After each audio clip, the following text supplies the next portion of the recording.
Aloha, everybody. I'm Eva Andrade, and on this episode of Faith in Politics, we are going to take a step through time back to March 11th, 1970, when Hawaii became the first state to legalize abortion. So let's chat about that.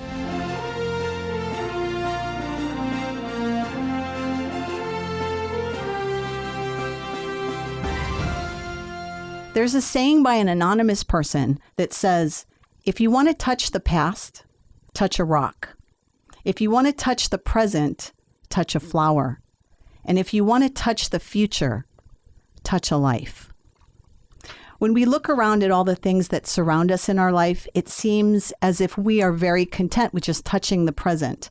And it's hard to focus on the shore when you are drowning in a sea of tumult. In that instance, focusing on the now is really important to help you navigate the stormy sea. We must fight for survival, and that's actually okay. One of the things I've noticed recently is the assaults on the things that offend us. People, places, words. All of this is fertile ground for the cancel culture. But on March 11th, 1970, Hawaii legalized abortion on demand, one of the first in the nation to do so.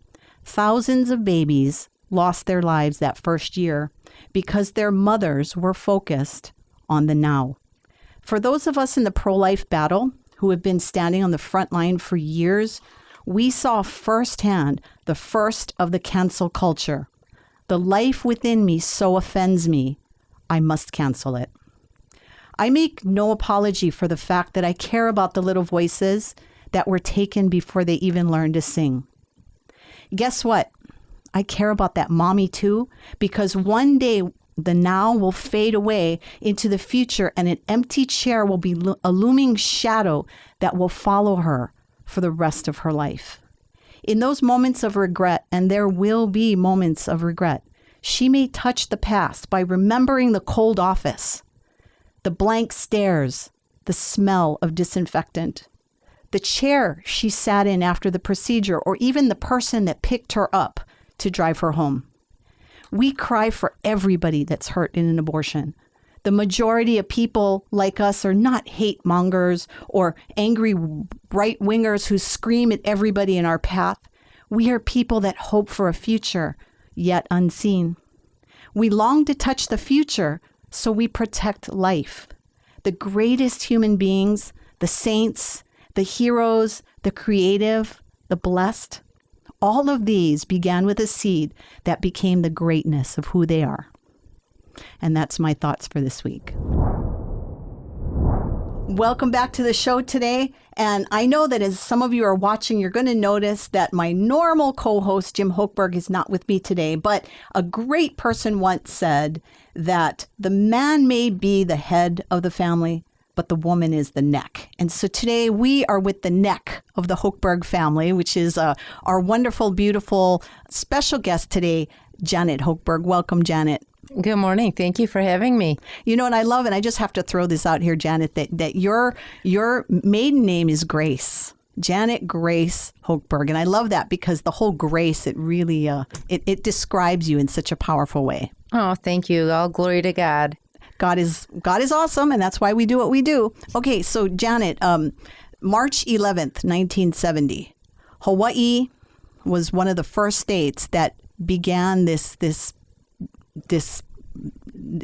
horrible breakdown of the family, starting with the destruction of the child within the womb. So I'd love to get your thoughts.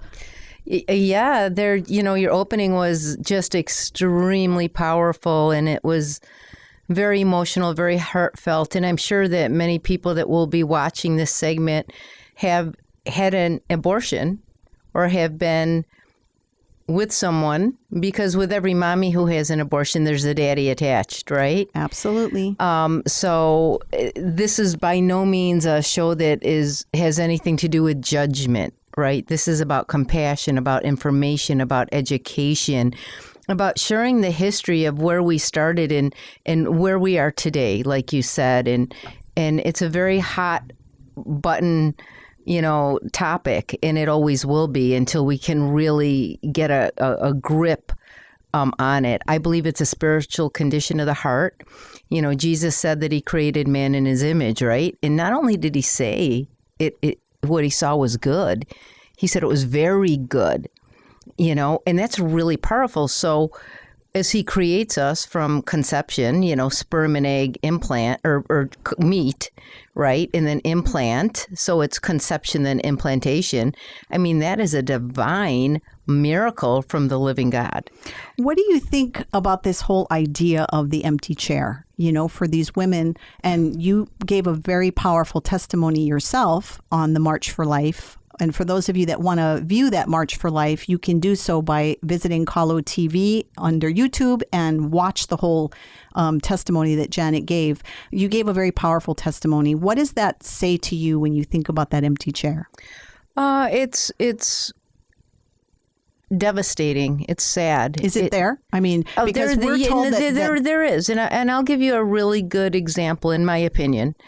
A couple of years ago, there was an article in the Star Advertiser that talked about, I believe it was Waianae High School is either, they were short a whole bunch of teachers and overpopulated. And I believe that generation of teachers were systematically annihilated by elective abortion on demand.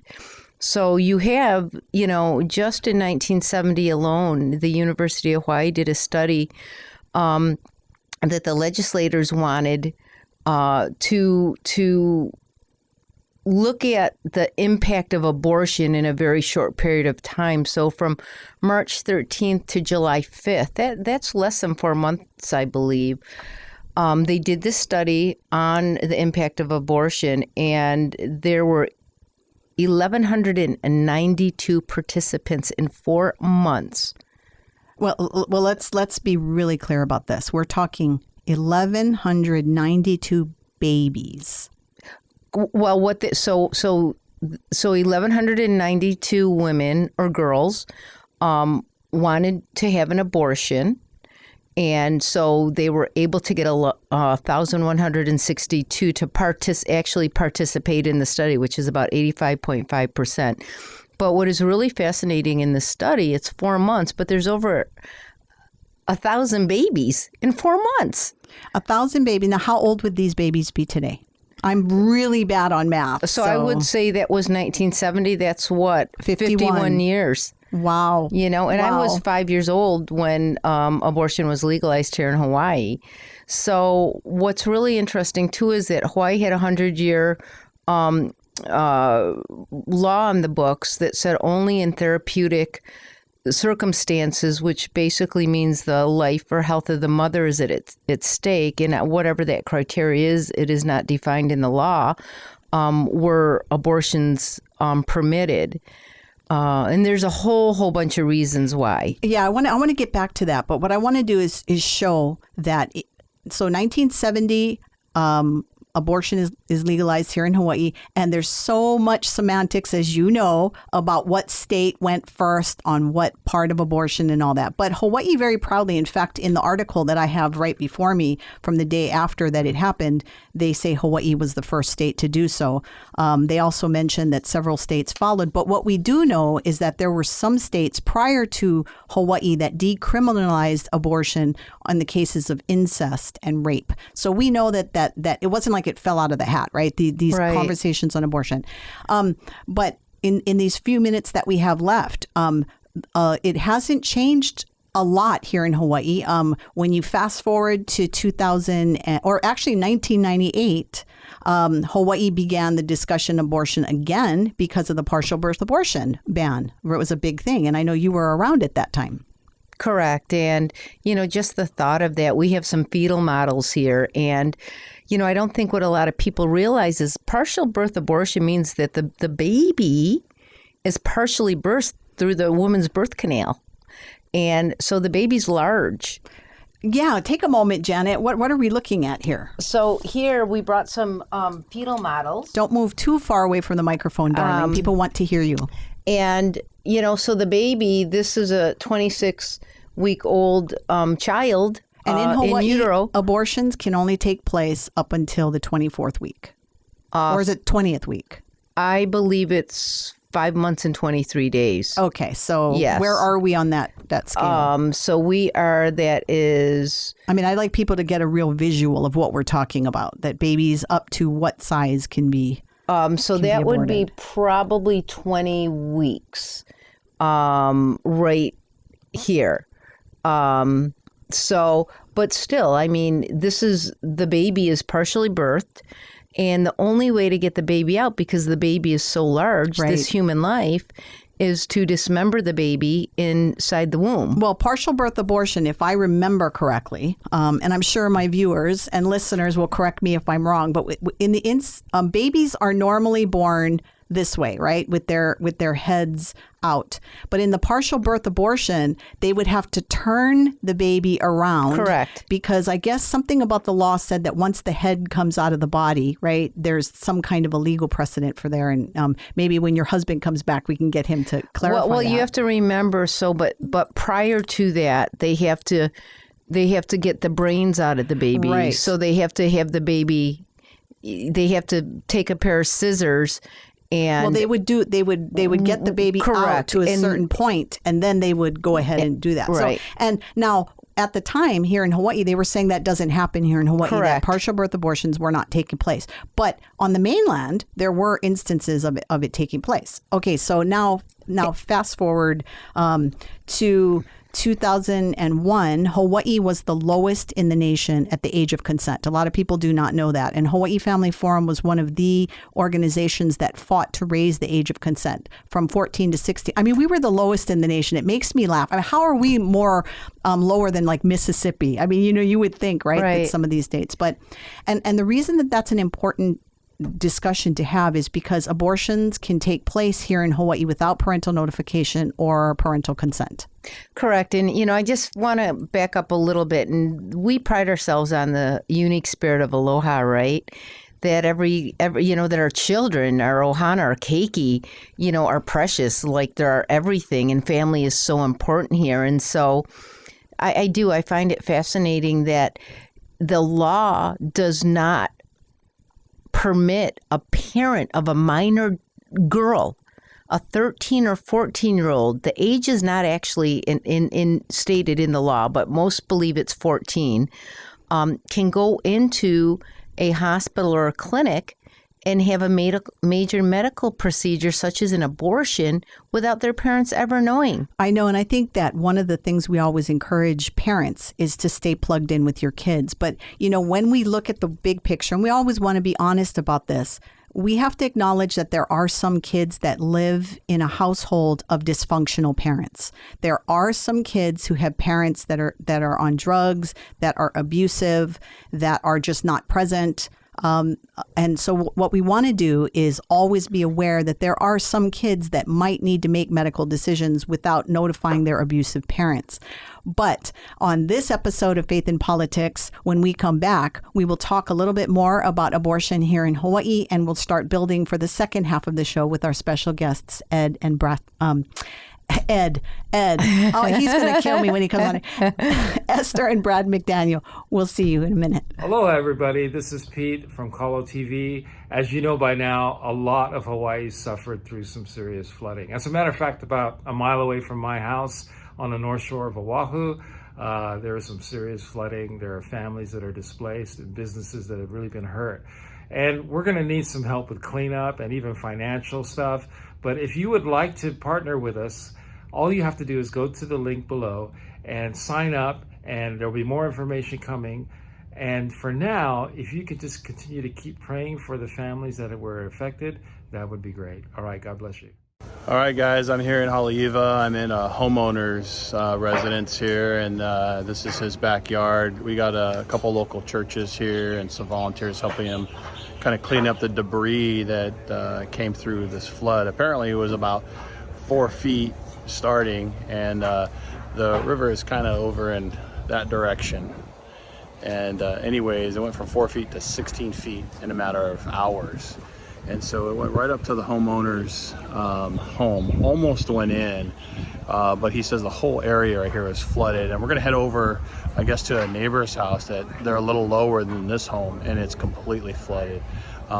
If you know where Giovanni's shrimp truck is, that's kind of the land that they're in, so it's very low land. But we'll see. Remember, go to Call Outreach if you'd like to help. God bless you guys. Keep praying for us and the homeowners that live here. God bless. Welcome back to Faith in Politics as Janet Hochberg and I continue the discussion on the abortion in Hawaii, which was legalized March 11th, 1970.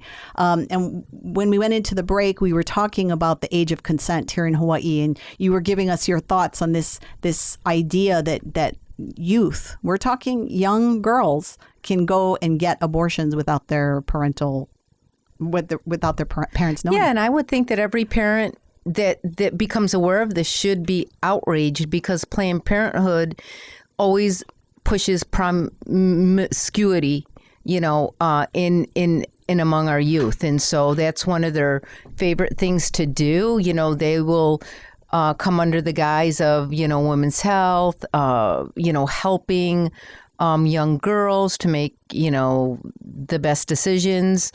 And things like that, but there's no real truth in it. And I think every parent should, at the very least, be notified of their 13 or 14, 15-year-old, 16-year-old daughter being pregnant, and their, desire to possibly want to have an abortion. Well, and it's an important discussion that we want these teen girls to have with their parents, because, no matter what you hear from the other side, somebody could get hurt during an abortion, right? I mean, can you imagine the parent whose daughter starts hemorrhaging really bad, and they have no idea what happened? And I know that there are people on the other side that are going, that does not happen. You're fear mongering.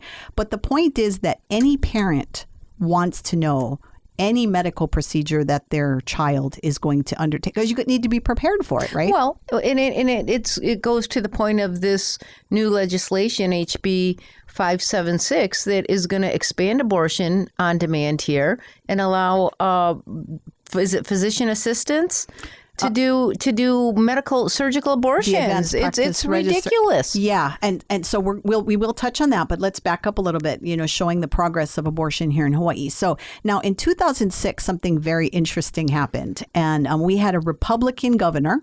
Right? So I know that people automatically think that because someone's Republican, they're pro-life. But we're here to tell you that we don't care what political party you represent.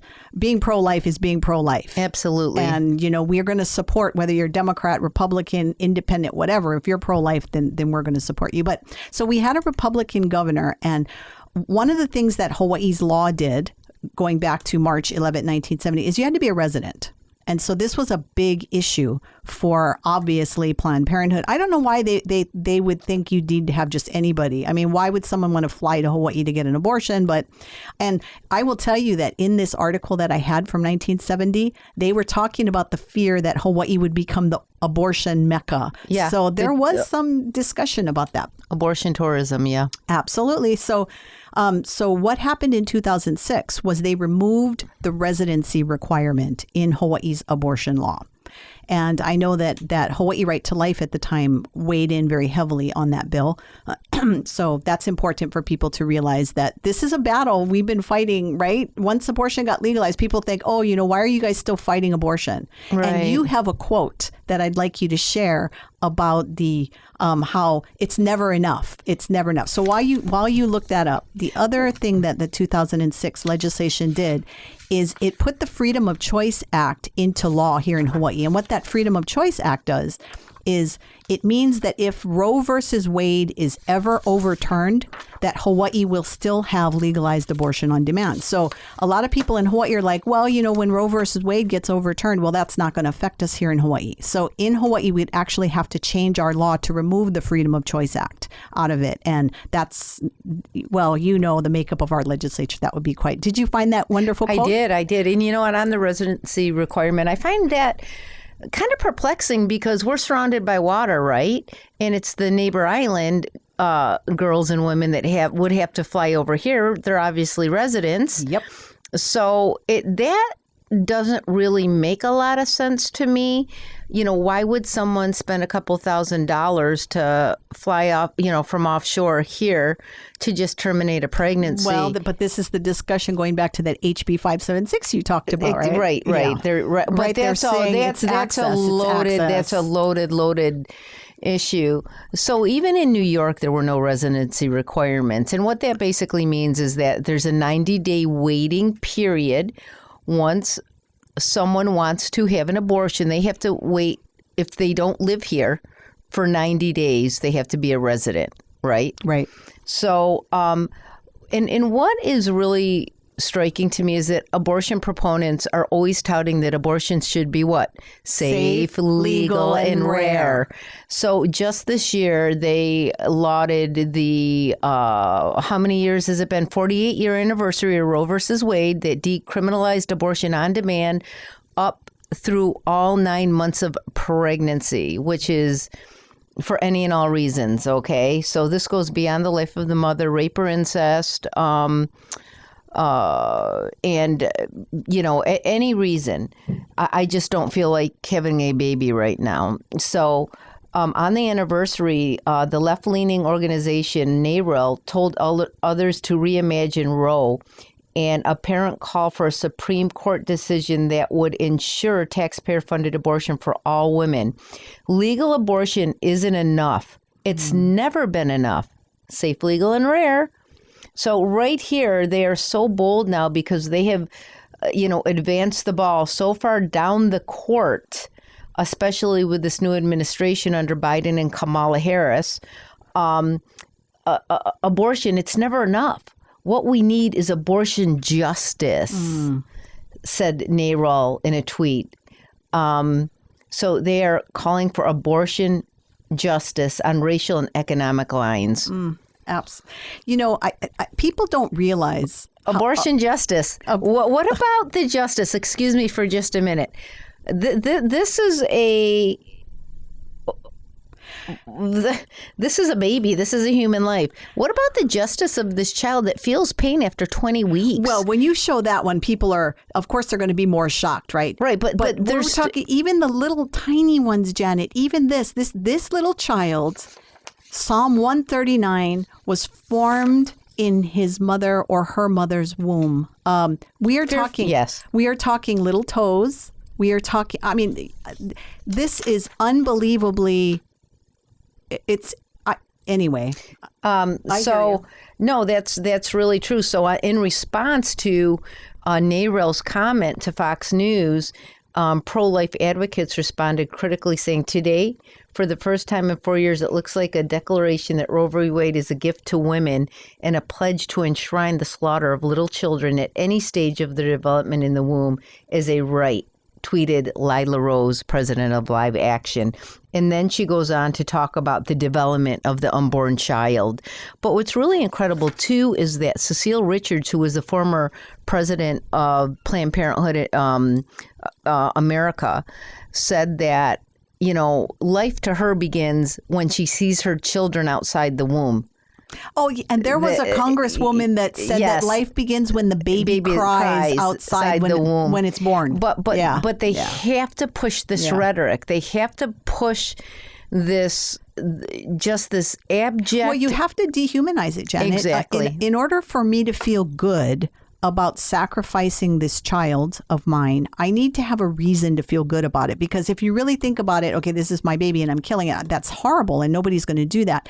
But again, I want to back up because I know that different people watching this, and I know you feel the same way. We are very mindful that it is a gut-wrenching decision for every woman when she faces an unplanned pregnancy. We're not saying that these women are callous. We're not saying that they're horrible. We're not saying that they're sinners. We're not saying any of that. We acknowledge that a woman facing an unplanned pregnancy is going to have all kinds of thoughts and feelings she's going to have to deal with. Young girls are going to have to deal with the thought they've got to tell their parents, right? They've got to deal with the father of the child that they may or may not be in a real relationship with, right? We are talking in today's world where people are having sex with anybody for any reason without any real connection. And I think that scares girls when they are suddenly faced with an unplanned pregnancy. So we don't want to minimize, any of that. But going back to what you were talking about, if we don't take the message and spin it in a way that will take away some of the guilt I might feel, Planned Parenthood, they are a money-making industry. We're not here to wage war against Planned Parenthood in the sense of, just trying to attack everything they do, because I've had friends that have had not abortions. They've gone to Planned Parenthood because they had medical issues and they didn't have money. They were college students. And they fight with me on this. They're like, Eva, we get the whole abortion thing with Planned Parenthood, but Planned Parenthood does other things. I'm not here to promote Planned Parenthood, but I'm saying that we need to be open and honest about everything that's out there. But going back to the money making, they bought a building here in Hawaii for $8.4 million. And in the article they did, this was in 2017 in July that they printed this article that they were buying this building. And it really got me because in that article, Janet, they say that, and I'm quoting Marjorie Au, she's a member of the Planned Parenthood of the Greater Northwest board at the time. And she said that owning a building in Hawaii has been a dream of ours for decades. Okay, going back to your point about their plan for the future, right? She's saying this building will help us further the care we provide our patients in Hawaii, as well as meet the needs of the local community. And then she goes on to say that they raised $8 million in fundraising to purchase this building. Yeah, it's a really tragic commentary. And I really believe that, I don't see young girls and women coming out of Planned Parenthood down at that beautiful big mega abortion clinic going, hey, guess what, Eve? I just had an abortion today. Best decision I made. I don't know. Miley Cyrus had that picture of herself licking the cake. I'm telling you, but that is not reality. That is a fantasy land with a celebrity. But these are influencers that are touching the minds and that's why the hearts of our church youth. has to get more involved. That's why the church has to be fasting and praying for an end to elective abortion on demand. And I really want to commend 40 Days for Life. They're an organization that does spring and fall prayer vigils outside this huge mega Planned Parent clinic, and they are seeing miracles starting to take place before their very eyes. Just this spring, I think the campaign is still going on, there was a young girl that went in clearly ready to have an abortion and came out and changed her mind because of the sidewalk counselors there. So I think once we are able to get the education, the development of the baby, the emotional, psychological, physical aftermath of a woman's abortion experience, into their hands and into their minds, and then it touches their heart, they're going to stop, pause, and rethink this decision that's going to really affect them for the rest of their lives. Yeah, I think what we want to do is continue the discussion of how the church can begin to make a difference, because saying that adoption is the answer to abortion is only one component of the bigger discussion that needs to take place. And it's not the only answer. And with our special guests that are coming up in the next segment, we're going to be digging a little bit more into that. Janet, how can people find you for Hawaii Life Alliance? We are at High Life Alliance, all one word, HILIFEALLIANCE.org. And there's a phone number. If you have any questions, we have pregnancy resources on our website, pregnancy help centers, pregnancy resource centers, option line, a 24-hour. Okay. Well, you're doing so much stuff there. Go to the website, see what Janet's doing. So on this episode of Faith in Politics, when we come back, we're going to be joined with special guests, Brad and Esther McDaniel. We'll be right back. So this is my friend Carolina's house. We're friends, and we've been co-leaders for our Girl Scout troop for the North Shore for the past 4 years. And due to her autoimmune disease, she was not able to put her kids in school this year because of COVID. And so she created this space, and this was a really magical homeschool space. She had a computer center, she had reading nooks, she had games. I mean, it was really magical and wonderful, and everything's gone. She's lost everything.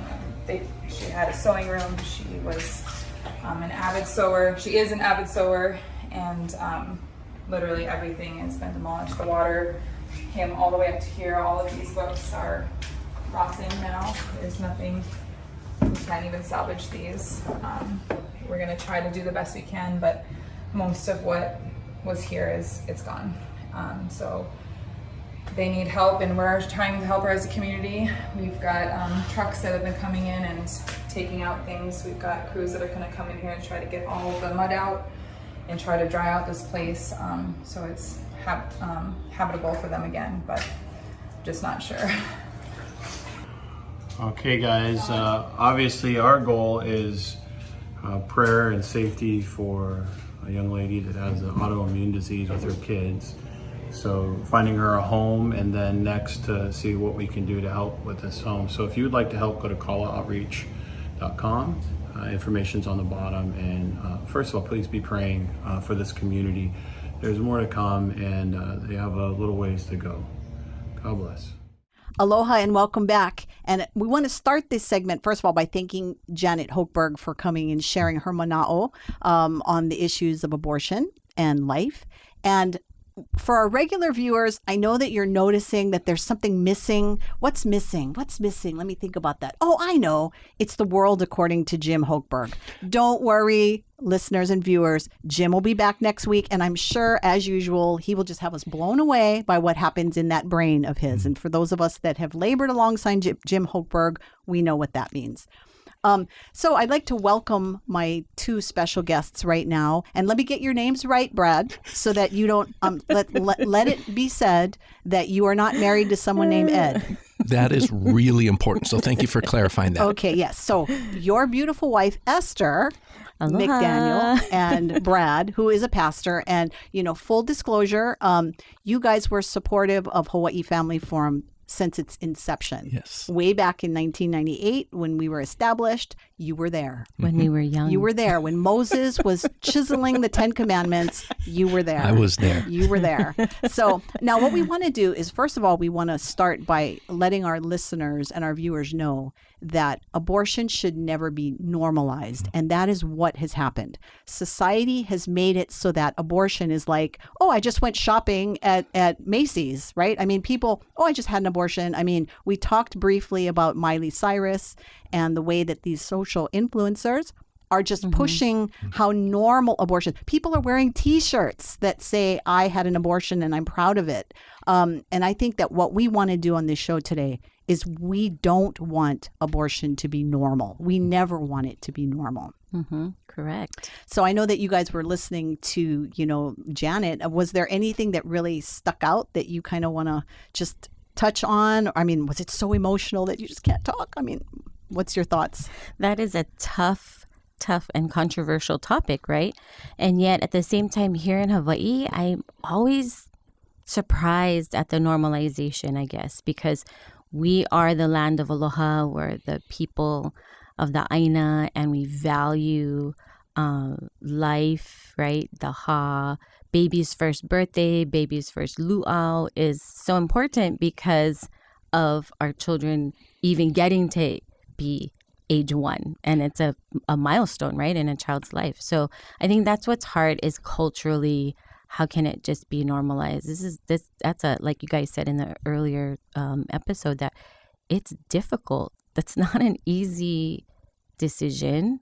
No one's making it be like, no, not a big deal, except for those that are pushing this normalization or this attitude towards it, that I'm proud of it.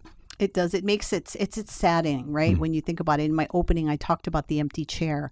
And the reason I wanted to have you guys on the show is because you deal with the other side of all of this, right? You deal with adoption, right? You also deal with what happens when the family is not a strong unit and kids end up in foster care. So we definitely want to talk about that. But going back to your statement on culture, I want to get your thoughts. And I know that this is just your opinion. So, I want to make that clear to viewers and listeners that this is just your thoughts on this. In that first year when abortion was legalized, there was, according to a study that was done by the University of Hawaii, there were about a little less than 30% of the babies aborted were Native Hawaiian. And I want that to sink in. Native Hawaiian babies. And the reason that I'd like to get your thoughts on this is, as you know, here in Hawaii, Right. the iwi is very sacred to the Native Hawaiian people. And I don't think that when a baby is sucked out of a mother and put down the toilet, or however this child is dealt with, that it's probably not being dealt with in the way that the Native Hawaiian culture would allow for this. So I'd love to get your thoughts on and this. again, that's shocking, right? Because we value so much of our family, our children, even like when we're talking about, like, I love gardening and farming and all those things. And the same thing, like Jesus's stories were so much based on farmers. And when we look at the Kalo and the story of the beginning of life, if we're going to have those types of stories and teachings throughout our lifetime, and then what is happening with this quote unquote fetal tissue? No, that is my niece or my nephew, my cousin.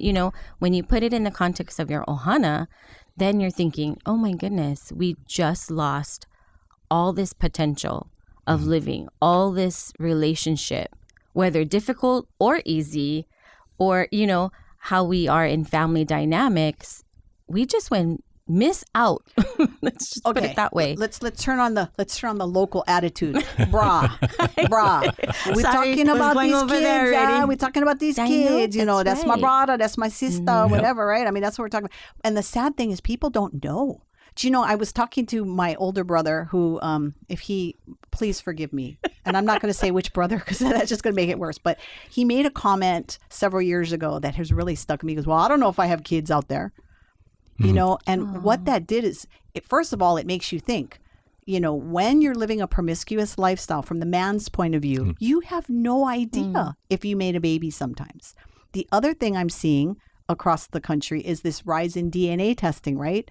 I can't believe how many stories of people, when they get their DNA test back, they're like, uh-oh, this is not my dad, right? I mean, that's a huge thing that's happening now, right? Because it's the woman's right. The woman does whatever she's going to do with her body.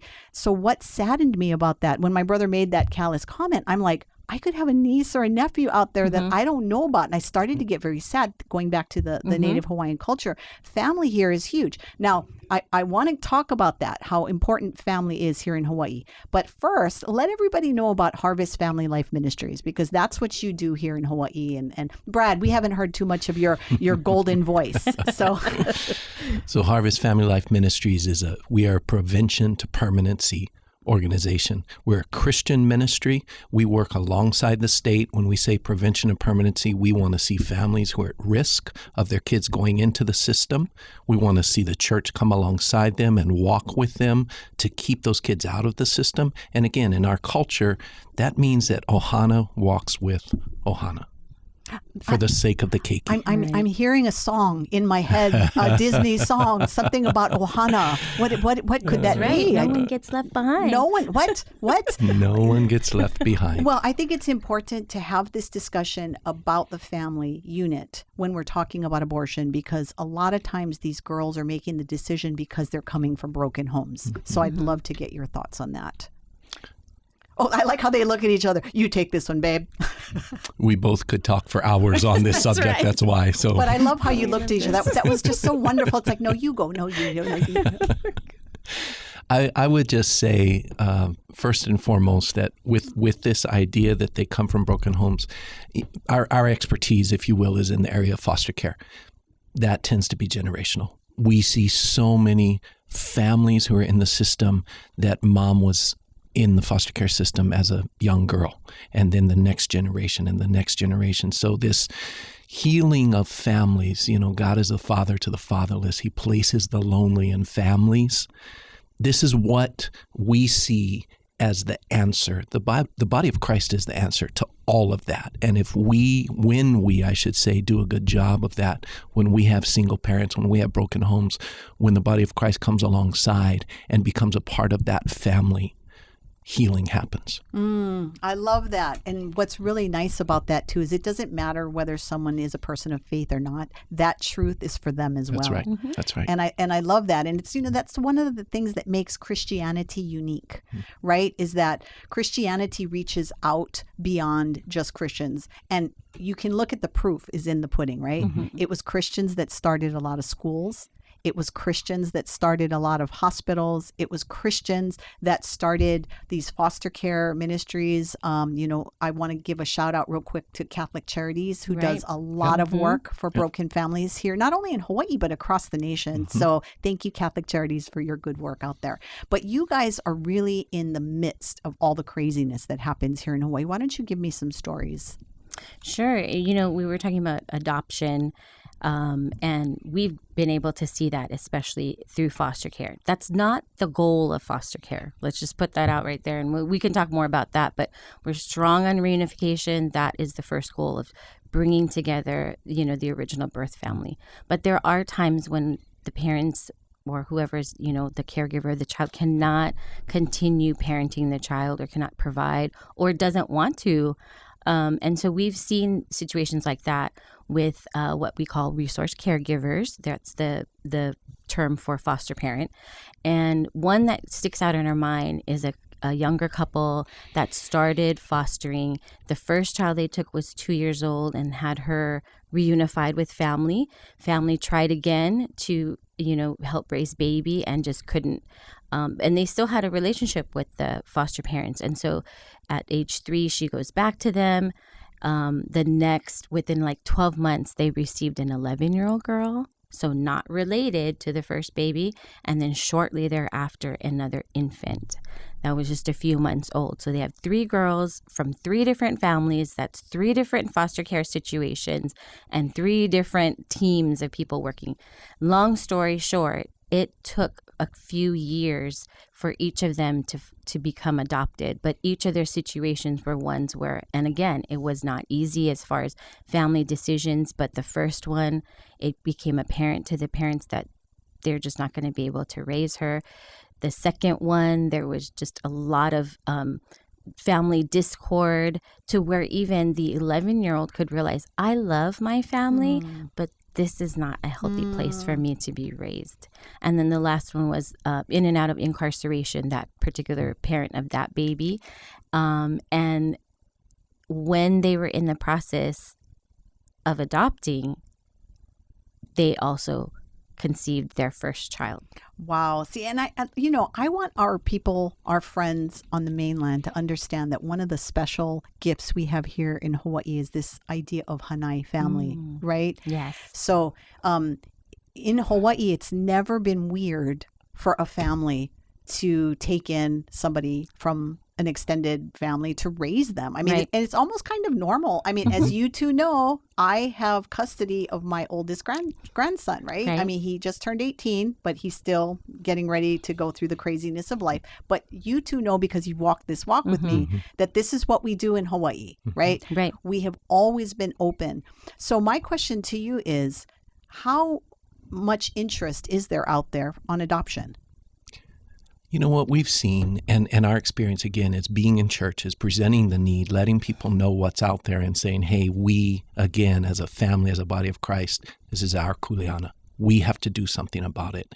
And so in those presentations, what we've seen is there's a lot of Christians out there from churches who would love to adopt.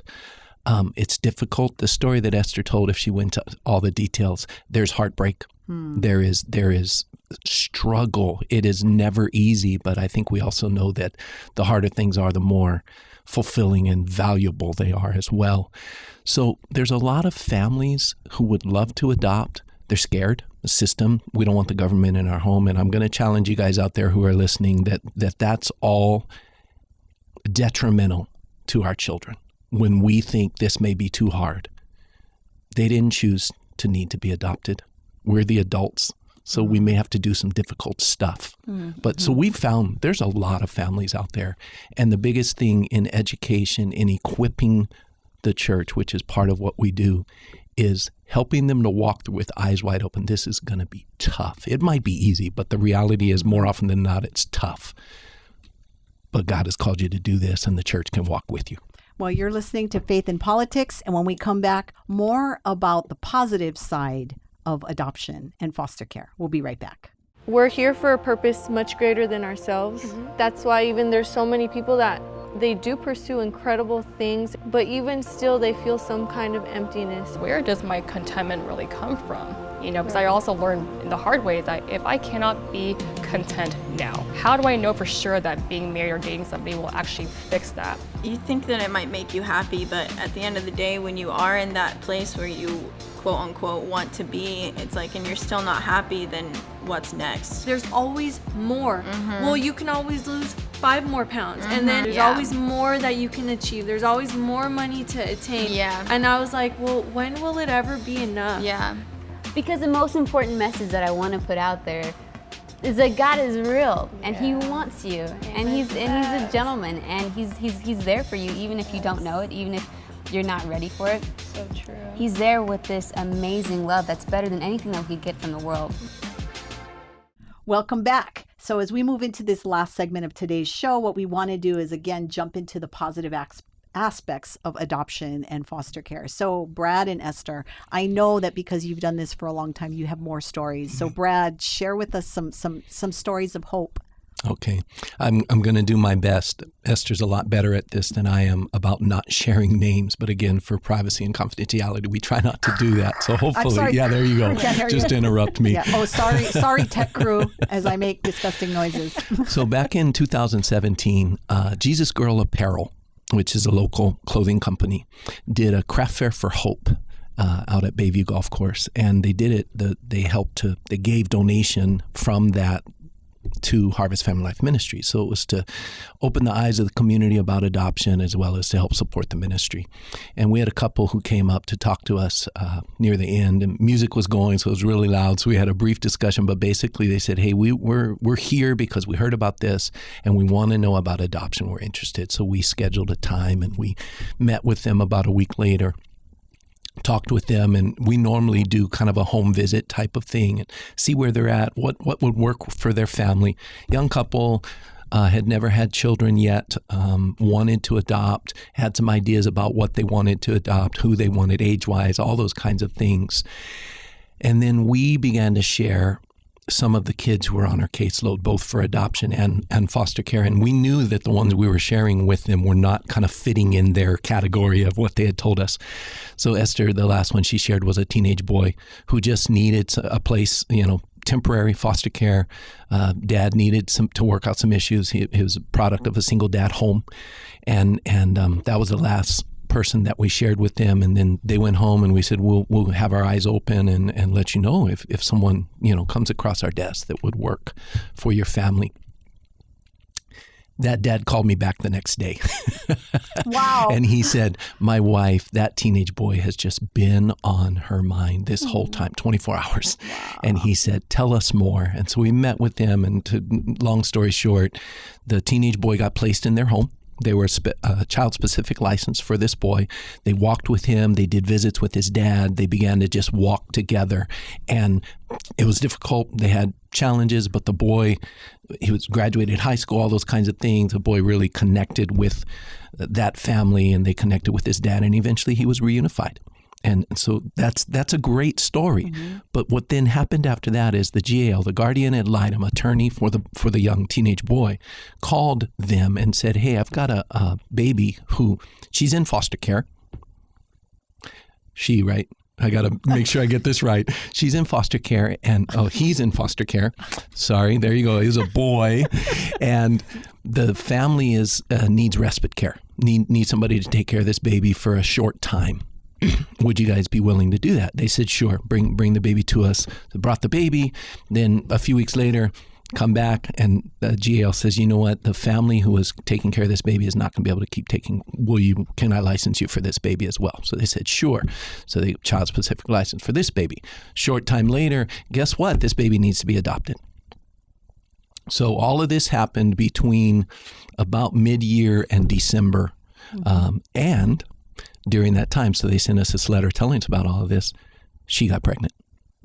So they now have two, a little boy and a little girl. That's why I had to make sure which was which. 6 months apart. Wow. So imagine the stories, and they look like they could be biological brother and sister. Well, sometimes God in his infinite greatness and mercy knows so exactly where these children need to be. And again, I'm infamous for this, right, is to make sure that we're looking at these situations very raw. Some of these kids that need to be placed are problem kids. When I say that, I mean they come with, it could be mental health issues. They could have physical issues, right? Medical. So medical issues. So and definitely trauma. And so That's not everybody is equipped Right. or willing to open their home to kids that come broken, right? But I know, because I know how the Lord works, that there's somebody out there right now that God is speaking to that is saying, I don't know, I want to know more about these kids that might need a place to go. And I want you to know that there is a place for you. Brad and Esther, how can they contact you if somebody is burning now and wants to know more about what you do? Yes, please call us, email us. Go ahead. Call, email, follow us, Harvest Family Life Hawaii on Facebook, Harvest Family Life Hawaii on Facebook. We'll have the other information on the screen. Please contact us. And I would even say, with that bit of scariness that is there, because the reality is, it is scary. It's unknown. It can be difficult. It will be difficult most of the time. But we also do training, trauma-informed parenting, that we can take you through to help prepare you to walk with you. That's one of the things we pledge. And again, we have a network of churches who you can plug into that will help walk through this as well. So, Well, can I just jump out on a limb here? Because you guys know me, right? I'm just going to come out on a limb. We live in the beautiful state of Hawaii. That's right. Hawaii no ka'oi. I know that it's supposed to be Maui, but Hawaii really is the best. Let's throw that out there. I don't believe in my heart that there should be one child in the state of Hawaii that does not have a home for them.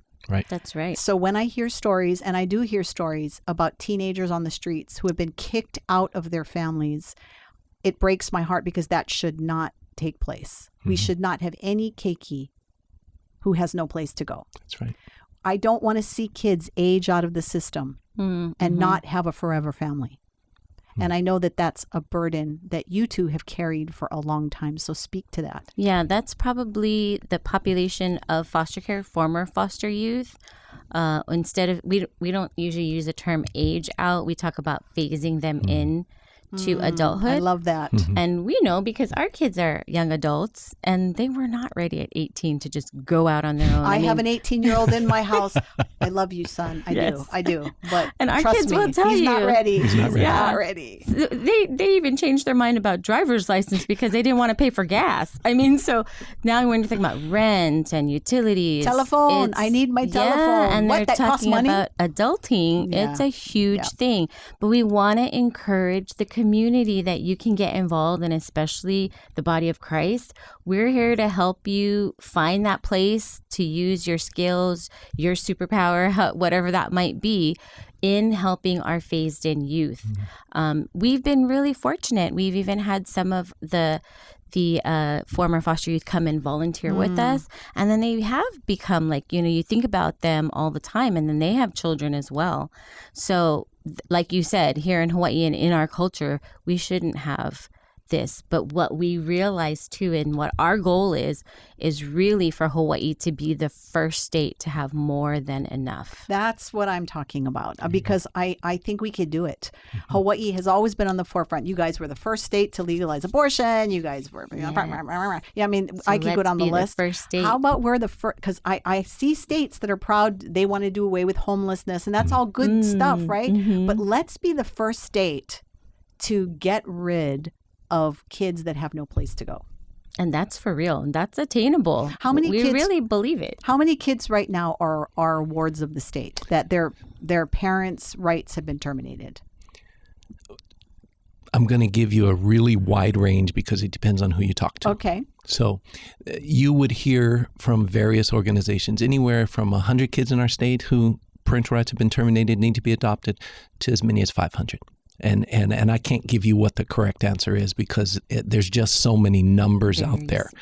What I can tell you, when we talk about more than enough, and I want to tee it up for my wife here, there's actually a formula that a bunch of people smarter than us across the United States have gone through and figured out all the algorithms and all that kind of stuff. And we are part of a national movement towards more than enough. And this is what it'll take and what it means. If 10% of churches, Christian churches, in every county across the United States were to get engaged in serving children in foster care and families, then we would have more than enough. More than enough foster families, adoptive families, Hanai families, and resources for bio parents to get reunified. Just 10%. Now, you said Hawaii no Ka'oi. We shouldn't be just trying for the 10%. Brah. I'm talking to you. That's right. You. Okay, we're talking 100 to, what was the 500. 500 kids. Let's do this. Let's do this thing. I think we could do something here that would make a difference for the future. And in my opening today, I talked about touching the future. That's right. These kids are our future. That's right. And I don't want to see any kids suffer. And yes, you know what? Here's the thing. Not every person's called to foster or adopt, but maybe you're a doctor who wants to provide time and your ministry. Maybe you're a pastor. Maybe you're a counselor. You know, what I hear these kids go through that are out on the streets is they need a wide variety of services. Right. So all of these professional people can give you a call, right? I mean, you can put them to work, right? That's right. Yeah. So I don't care who you are. You have whoever you are. You can be a teacher. I'm sure there are kids that need tutoring. Yes. So no matter what you're doing out there, whatever the Lord gift has given you is saying there are kids that need you. And you know what? It was these parents that their kids have just left the home. Maybe they're the ones that need to be targeted because they have more time, right? I mean, who knows? But I do know this as we start moving into our last few minutes is that God has a plan for every human being from the moment of conception. And that's what we're here about today is the preciousness of human life. So last positive thoughts. I would challenge you first and foremost, if you are a part of any Christian church out there, we can give you a link to a church assessment that will say what you guys are doing, if anything, if on a great scale, to address this issue of kids in care, kids who do not have families who can care for them. That's a first step for churches, and it can lead to just, again, more than enough. More than enough. Every single person has a plan, a purpose, and the Lord has a future for all of us, a future of hope, something to reach out to. As always, we thank Kalo TV for their work to make this program happen. Please partner with kalotv.com to find out how you can plug in to make it happen. We thank K-Light Radio for the beautiful use of their studio. And I thank my special guests, especially today, Brad and Esther McDaniel with Harvest Family Life Ministries, and of course, Janet Hochberg with Hawaii Life Alliance. So next week when we come back, Jim Hochberg, what's happening in his brain, and of course back to what's happening across the nation. We'll see you then. Mahalo, everybody.